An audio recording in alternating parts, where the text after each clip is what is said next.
Transmitting to you from Old Heart Radio.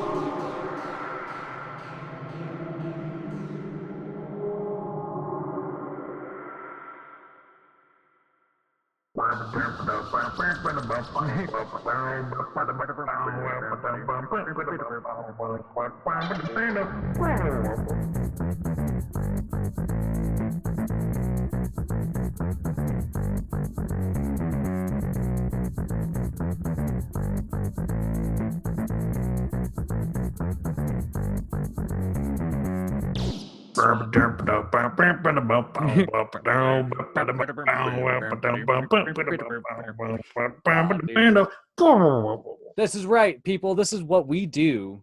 You should really try up. You should really for try and Matinee sync Edition. it up. Oh, I will. Welcome once again to Matinee Edition, episode 54. I think is what Like I that. put in I think the it was email. 54. Yes. There. It's been another riveting, week or so in the life of your host. As always. As always. During COVID, nothing but riveting Yeah. life. I don't want to call the news entertainment, but for the purpose of this podcast, we're going to pretend it is for a second. Yeah. I will quickly off the start. Yeah. Last week I got my Xbox. We said it. Oh, on God, the, yeah. Xbox Series S. Quick take on it. What's up with that the thing? whole it's fucking great to me. I've really enjoyed it. It's a lot more like back end stuff. It's like the games don't look significantly better, but the load times are wildly fast. That's So nice. I think the example they use is that like Red Dead Redemption 2, which would take about 3 minutes to load on the previous generation, takes about 40 seconds. Dang. So it's Dang. What? like the games I play load up in 15. That's fucking like, radical, dude. It's a wild jump. I've seen people be like, it doesn't look any more realistic. But then you look at like the fucking CGI that happens in films where it's like, oh, Tarkin very obviously is not a real person in Rogue One. Like you can't expect a fully animated game to look perfect. Oh, for sure, man. Like, I mean, I feel like that's picking bones a lot. Yeah. Like, I feel like gaming can be really interesting and like visually it does look slightly better. But I don't think the interesting things that you can do with games come from making it look hyper realistic. I think it's like the games that have like a cool art style and like are trying to do something different. yeah, for sure. Yeah. Yeah, I mean, I agree. I wouldn't have expected them to have drastically improved upon the graphics to begin with, because like these systems that we have current, like the systems that are, I guess Xbox and PS4, both like, I mean, they're both pretty fucking on top of it when it comes to graphics. Yeah. Like, the games look pretty sharp already, and so it's like, what more are you asking for in terms of graphics? Like, how realistic do you think these games are going to get eventually? You know, I don't think we're ever going to hit a point where you're like, that looks like a real person. There's going to be that's what I mean. like, that's sort of it. I mean, look at the you ever see that Batman game that Telltale Games made? No. It was all so it's like a point and click adventure game with Batman, and they're the guys that did like the Walking Dead game, the Game of Thrones game. They're all like, but it's all like point and click. It's not action based. There's no like open world. It's like, here's a set piece, like find the clues, all that type of stuff. But all their games are in this cool, like really angular, like cell shaded style. Okay. And like that's the future of gaming there. It's not about like looking super real. It's about having like an interesting artistic take on what this other world would look like. Hell yeah. And like I can already see with some of the games that are being released. There's one called the Falconeer, which is all like, it looks like a flight sim, like dogfighting game, but you're on giant birds. Oh shit. And like it's got like a really cool looking art style and it looks different. And that's the stuff I'm excited for. Nice. Fuck yeah. Hell yeah. And you even see like games like on the PS5, the Miles Morales game, and it looks fucking dope. It does look sick. I've heard that they, the reimagining of Peter Parker has got some flack on that game. Where he looks like Tom Holland. Yeah. That was weird to me. But I've also heard that they did this really cool thing with the Spider-Verse costume that you can unlock for Miles Morales. I saw some clips of that where it's like it renders slower than everything else. Yeah, so it's at like a slower frame rate. Yeah, and I was like, that's fucking creative. Like that's super cool. Like what a great way to connect that. Nice. And I heard that there's a Stan Lee tribute in that game. There's like a little I'd hope so. Stan Lee outside of like some cafe in the game or some shit. There has to be in every Marvel game. Stan the man. Ooh, I actually do have one more Marvel gaming news tidbit. Excelsior. What is that? The Square Enix Avengers game. Oh god, bombed so hard. It lost $53 million. I'm so glad you brought that up. I had that on my radar and I forgot it until just now. I've heard some bad things. I've heard it's lost 96% of its players. Fuck. Yeah, dude, I'm not surprised. So it's a live service game. Mm-hmm. So like the Destiny game I play where they're constantly supposed to be adding stuff.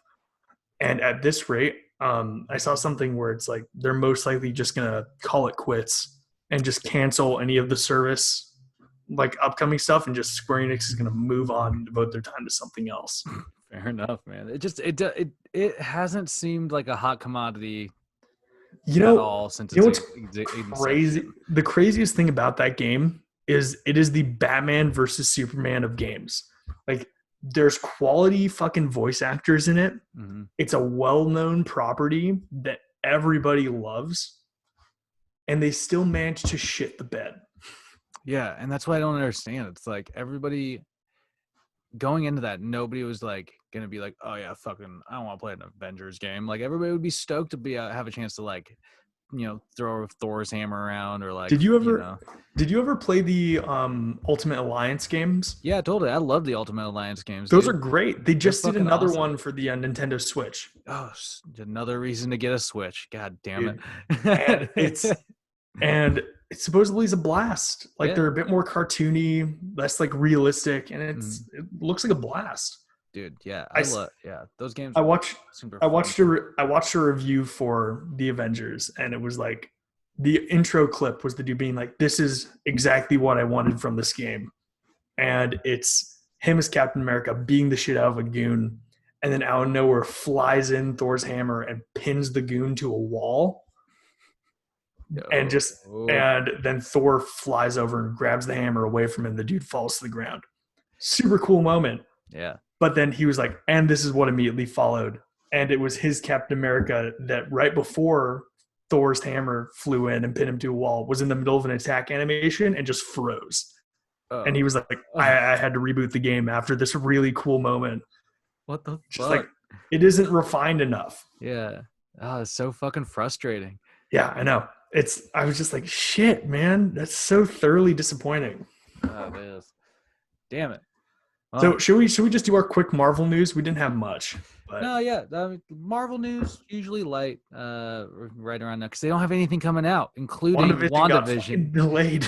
God damn it, dude. I saw it's a meme that was like WandaVision's release window, January 15th, 2021, January 15th, 2022. I hope not, man. Fuck so it, do right? I. Dude, we've all just been like waiting for that Marvel teat to start squirting out something for us to enjoy. Dude, it's been over a year. And we were all warmed up for WandaVision, and here they are just fucking pushing it off.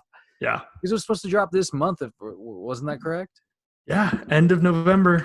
Bastards. I do have a theory though. That they pushed it and they're okay with it because they didn't want to divert attention away from the Mandalorian. Ah, man. Because the Mandalorian season 2 will be done by then. I'm not going to disagree with that. I think you're probably right a little bit. Like that's the bad thing about Disney owning all these properties is that like it schedules things. It could potentially be scheduling things for their own benefit like that, where it's like to propel viewership on our Disney Plus service and keep membership high on there, we're going to release like one or two things staggered at a time. Well, that's what the DC Universe plan was, where it was going to be like, oh, fucking Teen Titans is being released, and then a week after that ends, what was Discount Suicide Squad? The Doom Patrol. Yeah, yeah, Doom Patrol. Doom Patrol's cool though, dude. Doom I've Patrol. heard it's great. I don't have HBO Max though. But then it was gonna be like Doom Patrol's coming out, and then Swamp Thing is gonna come out a week after that. So their entire play was like, we're gonna keep people subscribed month by month because there will always be a drip feed of stuff. Yeah, and like what I imagine Disney Plus was going for. Yeah, fair. I mean, I guess I don't. I guess, how do I say this? I don't mind it if it's like a certain property. If you're taking like a bunch of DC stuff and you're like going to do like DC after DC after DC, but to like, it sucks to say like, oh man, I'm like, well, you know, I have to wait for the Star Wars thing to wrap up in order to watch this Marvel thing. It's like, why can't I will say, I think that their end game per se would be to have a release where it does end up being like, oh, there's like a couple months of Star Wars, and then there's a month and then another Star Wars show. And then maybe at the same time, like, oh, there's a Marvel show going on, and there's a break for a month, and then another Marvel show releases. Fair enough. I mean, yeah, downtime in between. Otherwise, people get burned. Like what happened with the Netflix Marvel shows. People just get burned out. There has to be downtime. Agreed. And I don't mind the downtime. I think it's good. I think it forces you to like look for other things in the meantime, you know? Yeah. Like I just finished Peaky Blinders because there was absolutely nothing else to watch. Talk about, have you watched the entirety of Peaky Blinders? I'm pretty sure. Tommy gets fucking crazy, man. Like he goes, he like literally starts like, I think, losing his mind. He's becoming suicidal. I just finished at the end of season 5, and he's holding a gun to his head, and that was it. And I was like, fuck, this is everything that's left. Well, that's the thing. It's like it becomes like a really strong plot point where you're just like, is he gonna fucking off himself? Like at some point, like is that part of this? Is like, you know? I will. We weren't planning on talking about Peaky Blinders, but just out of curiosity, who is your favorite character on Peaky Blinders? Oh, what's the lady? What's the Polly? lady? Yeah, Molly. Polly. No, yeah, it's been a while since I've watched it, to be honest. The sort of motherly figure. Yeah, dude, but she's badass. She constantly she is a badass. To her advantage. She like she'll fucking off you, dude. She's a fucking gypsy, dude. Like, dude, spoilers. When she killed Campbell at the end of season 2, I was so fucking happy. And that's what I mean. Like it's rare in shows like that you see a female character that badass, I'd say. And so it's a really surprising thing in that ensemble of really great characters and character actors. And so it was just fucking like, it was surprising to me. I will say, like a very similar show to Peaky Blinders, Sons of Anarchy, different time period, but it hits a lot of similar beats. They totally like, they have the female motherly figure that's like alongside all the biker gang and everything. And Katie Seagal, I think. Yes. Yeah. Her name's Gemma, I'm pretty sure. But her character is essentially relegated to being like the drama queen of the group that like stirs up bullshit when none's really happening. Life's boring. It was fucking. Well, it's like she just gets up in everybody's shit and creates drama and ends up getting somebody killed every season. Like that's what her character ends up boiling down to. But it's always because of stupid shit. Yeah. And that's why I like Polly, is because she actually feels like she has her own motivations rather than being this random character that stirs bullshit and like stirs the drama pot once a season. I agree. And again, like that's a strong reason why I think she's a great character too. It's because she just like, you see it with a lot of those characters in Peaky Blinders in particular. It's so well written, that show. Yeah. That like you just like the storylines just creep up on you. They come out of nowhere, but they're really strong. And she has some really strong ones. Like, dude, my favorite character on the show is Arthur. Oh, yeah. Dude. Fucking love him. He's because I feel bad for him all the time. Yeah. And there was that scare that he died. Mm-hmm. I was fucking devastated. Dude, with him, it's like a combination of like he's their fucking bulldog, dude. Like, yeah. And at the same time, you feel bad for him because it's like, you know, he's seen all this shit, but you're like, what would he be? Like, who would he be if he wasn't forced to like deal with all this shit and like be the guy that goes out there and like gets crazy and fucking kills somebody, you know? Like, yeah, I think he would be my favorite character if he had more of a role to play, but Tom Hardy, Alfie Solomons is so fucking entertaining. Oh yeah, for and sure. him talking about Arthur was hilarious. It's like, I'm gonna need another $100 because his fucking brother will come after my balls. It's Dude. That show is great. Recommend to all the viewers or listeners. It's phenomenal. And the 6th season's due to come out in the next few months. They're filming it right now. Nice. Well, fuck yeah, dude. Yeah, that's like one of the only solid things on out of the Netflix. No, it's not a Netflix original, is it? It's BBC, and it's being distributed by Netflix in the US. It's part of the same deal as Great British Baking Show. Fair enough.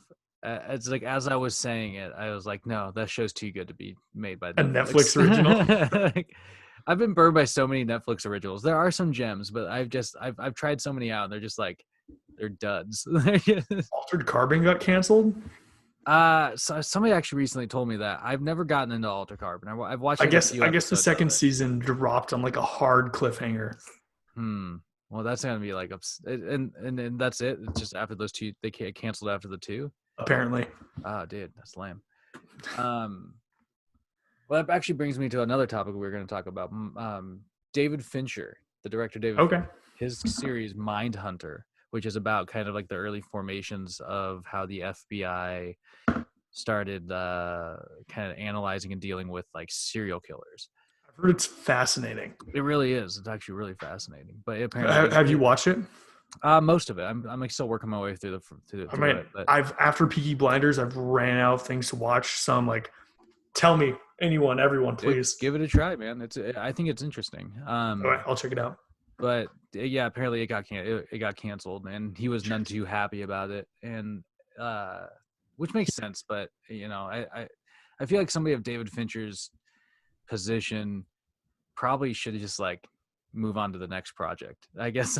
Like, because I mean, I don't know if are you familiar with some of his work? He did like Fight Club, The Social Network. You know, he's pretty prolific in his fucking work, honestly. Yeah. And but he just recently came out with this quote, like this interview that he was talking about Joker, and I would have figured he would have been like into that movie. Yeah. And apparently he wasn't about it. Can you hit us with the quote? Yeah, for sure. Like I don't remember what he was talking about, but he references like Taxi Driver and this character from The King of Comedy. His quote is like, "I don't think anyone would have looked at the material and thought, yeah, let's take Travis Bickle and Rupert Pupkin and conflate them, and then trap them with betrayal and or trap them in betrayal of the mentally ill and trot it out for $1 billion." And he goes on to say like some other things, but what he's alluding to is that like he thinks that the movie The Joker was sort of misrepresenting the mentally ill. And I don't disagree with that, but I think his anger over it is that it became a big budget movie. Or it made a lot of money. It wasn't a big budget movie. It sounds like his anger with it is that it's derivative as well. Like it's made a lot of money. It was big budget, but its ideas were very obviously derivative of other things. Yeah. But I wonder if like he has the same viewpoint for things like One Flew Over the Cuckoo's Nest. Yeah. You know, where it's like I argue that Joaquin Phoenix's character is probably a better representation at times of mentally ill currently than like works like One Flew Over the Cuckoo's Nest, and that's hailed as like a classic. Like, I think I agree with you at sometimes. Sometimes it goes sort of off the rails, but I think, and this is coming from somebody who doesn't have a serious mental illness, but I think. Yeah, I think it's fascinating. I do think that that's a really thought-provoking quote, not just because of the mental illness part, but because of his sort of how he was talking about conflating these two different characters with mental illness as if that was like a character trope. Yeah. in which somebody could make an argument for that in present filmmaking, is that a lot of films have been using mental illness as a crux of character. But arguably that's because it's becoming a rising issue in today's society. It's more relevant than it's ever been. So that brings me to one thing I want to see your take on. As soon as you read this to me before the show, I thought of this. Do you feel like Joker using such similar imagery from, like, was it the Comedian or something like that? Yeah, the Kings of Comedy. The Kings of Comedy and Taxi Driver. Do you think that's more leaning in the direction of taking being derivative of certain plot lines in films, or is it more of an homage to that? I think it's more of an homage to that, because overall you don't see like the similarities stop pretty quick. I'd say, like, that's why it's an homage, right? It's like it's similar imagery. Like the vibe, the imagery and the vibe is reminiscent at times, and purposely done so. Todd Phillips, I think, purposely designed some aspects of that movie to like pay tribute to Taxi Driver, because particularly that movie, I think. They even fucking had De Niro in Joker. Well, I know, and that's like the ultimate, right? It's like, it's like the ultimate though. It's like but that's where I think it's that homage again though, is because like, and it's a tip of the hat in this weird way to have De Niro's character killed, like just shot in the fucking face. Like, it's like, I don't know. I think what we run into in terms of movies and these days is that we see less of those kind of like subtle homages, and like more, it becomes more overt. More people just trying to like redo the same, like basically just modernize the same things. And that those are kind of, those are drastically different. Like, I don't like Kevin Smith makes a great, I don't know why I'm going to say this, but Kevin Smith makes a great point of it in his movie Jay and Silent Bob Reboot, which is purely made for fan service, right? Yeah. But they talk about how reboots and sequels and stuff are different, and that's what we're running into, is that you're seeing directors like David Fincher and others, Martin Scorsese, we've talked about on this podcast, not understanding why people are just wanting to rehash things and redo the same fucking things, and like why they're trying to do these modern things in cinema. Yeah.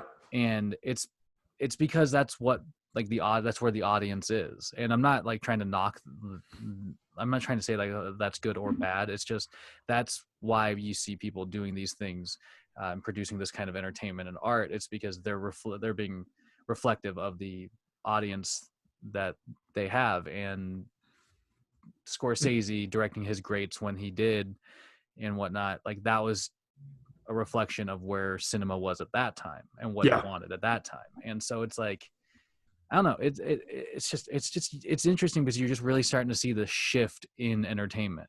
Like, I think it's fascinating because it comes back to that. I don't know who said it, but it's like, in cinema, originality has been dead for a long time.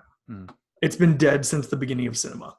It's like, seriously, like, the same tropes and the same motifs are recycled over and over again. It's just, at this point now, the general population is now literate enough in the art of cinema to become prolific enough in the past 20 to 30 years that now we can see those tropes being recycled. Exactly. And now it's even being more pointed to through such direct imagery as we saw in Joker. Mm-hmm. That's why I think it leans more towards homage, because if you're saying that it is exclusively Kings of Comedy and Taxi Driver with mental illness, then you're sort of dismissing the interesting elements of the film itself. Like, you can take pieces of other things and inspiration from other things. But it's something totally different.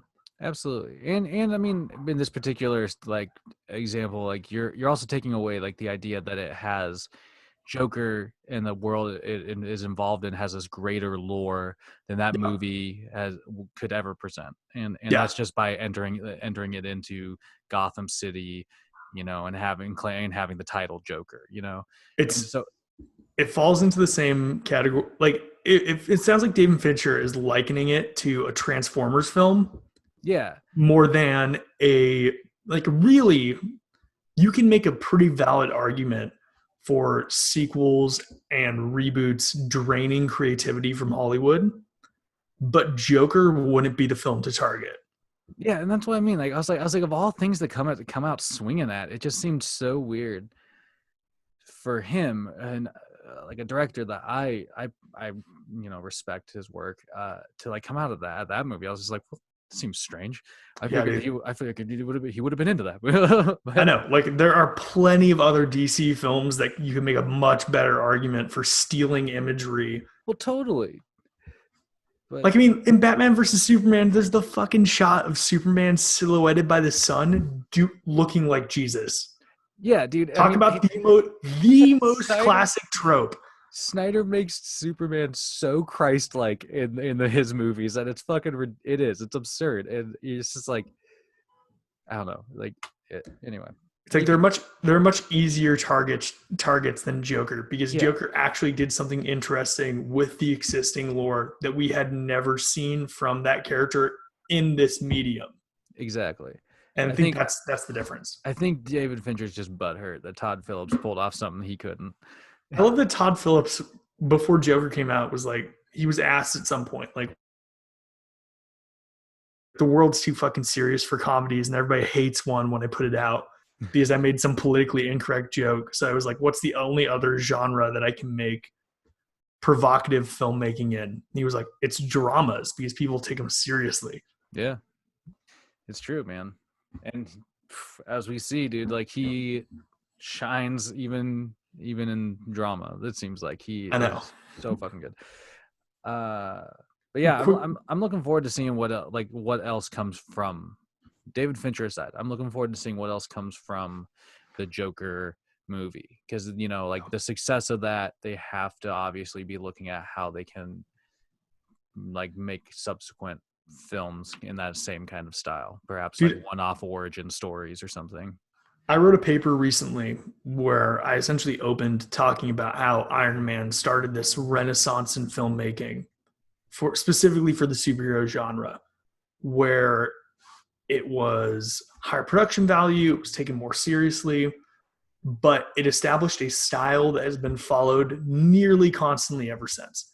I think Logan less so, but Joker absolutely are laying the groundwork for more serious films. And I think the Batman coming out soon is going to continue that trend, where not every superhero has to be this happy-go-lucky fucking blockbuster that sort of touches on some heavy subjects but never really goes super into it. Yeah, like Shazam is a really entertaining movie, and it's great to get the whole family into the character and everything. But Joker is a way better movie for different reasons, but like they can exist within that same idea of like, DC movies, but they don't have to be, I don't know. It's just, that's much more accurate to how comics actually are too. Exactly, dude. Like, I don't know. It's like people forget that when Marvel was, like Marvel had the main 616. Yeah. And people were wanting something grittier, right? And so they launched the Ultimates line. Yeah. And it became this whole other thing, right? That's like what we're about to see in movies. And that is thanks to the Joker. We're about to see a line of movies that takes themselves more seriously. And I agree with you. We can also, Logan is at the forefront of that as well. Yeah. Definitely, like, I think it forged it's like a whole different path for itself, because it was trying to end a whole era of things.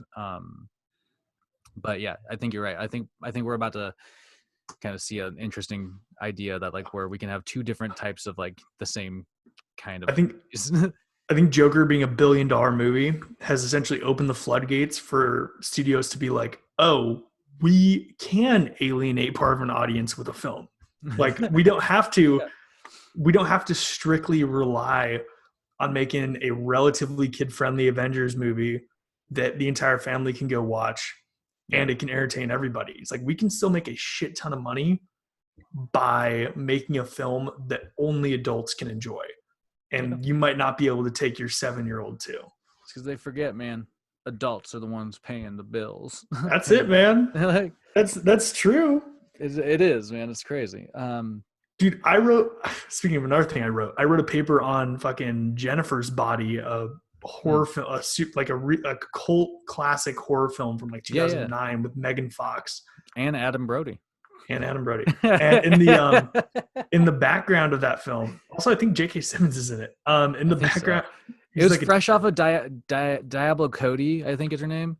Yeah, she just had like gotten off of her like Juno success. Well, so that film, I looked up some behind the scenes stuff. It was specifically talking about failed marketing attempts, and I looked up some behind the scenes stuff. That's a rated R film, so 17 and up. That's target audience was 12 to 14-year-old boys. Yeah. Said by the marketing team, and it doomed it financially. It barely made money.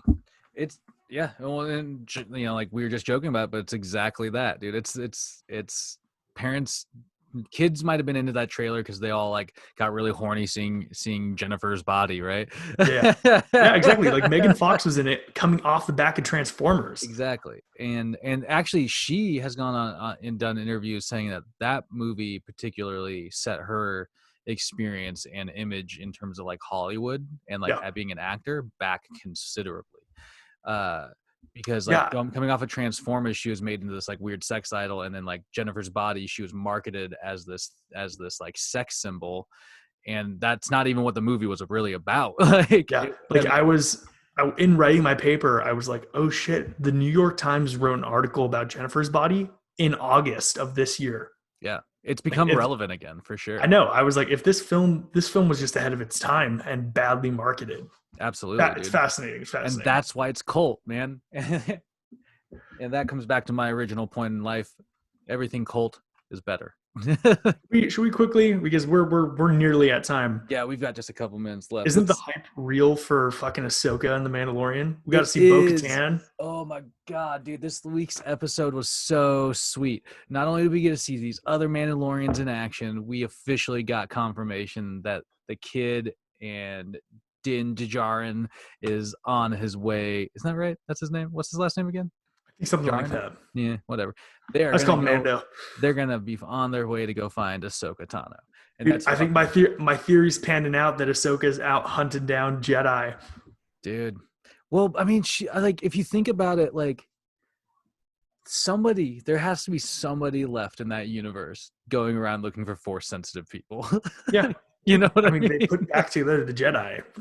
Come on, it's got to be her and Luke and Leia. Oh, yeah, I guess. Well, but I mean, do you really think that like Leia's doing politics at this point, so yeah, Leia's probably just like, well, I mean, she's also Leia was training though. She was with Luke though, probably at this time. Well, yeah, she was probably training, but then she was also like leading the New Republic. Yeah, fair enough. The Resistance or whatever. Which I will say I'm excited. I hope they start delving into the stuff from Rebels, because we've seen animated characters making their jump to live action. Mm-hmm. I think Forrest Whitaker as Saul Guerrera opened up the floodgates. But they were like, oh, these really compelling animated characters can be brought into live action interestingly. Fair enough. And in Rebels, they like sort of like Thrawn was in that. And they dropped it on a cliffhanger where like the main character forced a jump into a random part of deep space. And nobody knows if like Ezra Bridger, who was the main character of Rebels and was a Jedi in training pre-Luke, he disappeared into the outer reaches with Thrawn, and nobody knows what happened to him. Oh, dang. And they ended that show with Ahsoka and another Mandalorian being like, we're going to find him. Fair enough. Well, maybe that's where you'll see some of this story going then. Like, I'm pretty sure they did a time jump, and right when they were leaving to find him, it was right after the Empire fell. So it's lining up. Interesting. Well, that's fucking cool. Yeah, because I mean, seeing Bo-Katan was really awesome. I obviously seen the casting news and whatnot, but yeah, like I actually I didn't see the Bo-Katan casting news. That took on surprise. For sure, dude. I had heard about it and everything, but I was just like, well, how are they going to implement this? You know, like, and I mean, just the episode itself was just really like a pretty cool episode, seeing our Mando interact with these different Mandalorians who clearly don't live the same sort of lifestyle.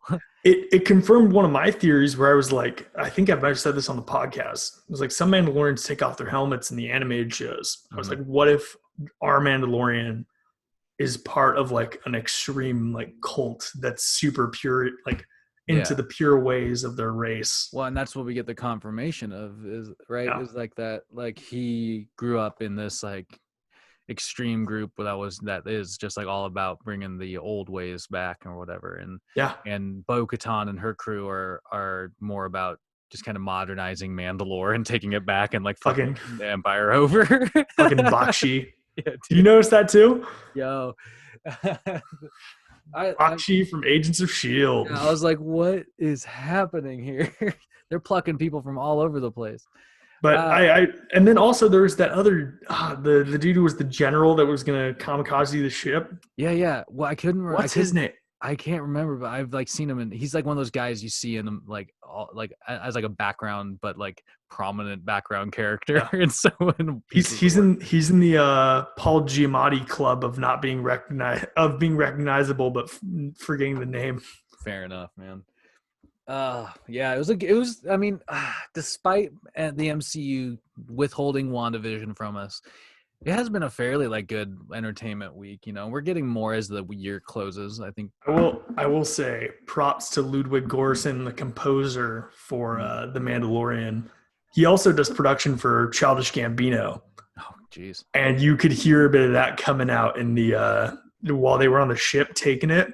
There was like a trap beat going on in the background. I was like, fuck, this is awesome. Yeah, dude. And you know, once again, this was an episode that reminded me that, you know, like even though they're involving characters that have been established, they're building their own kind of vibe and this like different way of telling a Star Wars story. Yeah. And it shined through with this episode as well.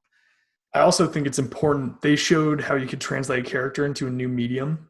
And like Bo-Katan, it wouldn't be confusing to a new viewer, which is a nice touch. Like I was like, oh, that's fucking sweet because I watched the Clone Wars and Rebels. But then somebody who hadn't seen the Clone Wars or Rebels could see that and be like, oh, she's the next in line for the Mandalorian throne. Fair enough. And she's ruthless. Yeah, man. I mean, I'm wondering if we're going to see more of her in this series, in this season. Dude, at least. I hope that the Mandalorian ends up culminating in them taking back Mandalore. Yeah, I mean, I think that might be a direction that it heads. I mean, I think that'll at least be a plot point further down the road. You know, I really hope so. Just because they're sort of laying down the groundwork with the Moff Gideon or whatever. Yeah, and him having the Darksaber and him looking like a Mandalorian as well. Yeah, and like Bo-Katan is very set on getting that Darksaber back from him. There was a whole thing in Rebels about how there are Mandalorians working for the Empire. So we might see like a Mando on Mando fight. Dang. That'd be cool. Yeah. All right, man. It's about time, right? It's about time. Drink some Oatly, hot dogs. Get online, follow us on that Instagram at Old Heart Radio and over on Twitter at Old Heart in Space. Ooh, maybe Jared will get his Twitter banned before you follow. Well, you know, gotta keep it classy and sassy on Twitter. Classy and sassy and keep insulting Lindsey Graham. There we go. Hell yeah. Thanks for listening. As always, hot dogs. It's nice to have an excuse to find a good break from all the other shit around. But make sure you wash your dirty paws and stay safe either way. There you go. All right. Well, this has been episode 54. I'm Jared. This is Lucas. Peace. Goodbye.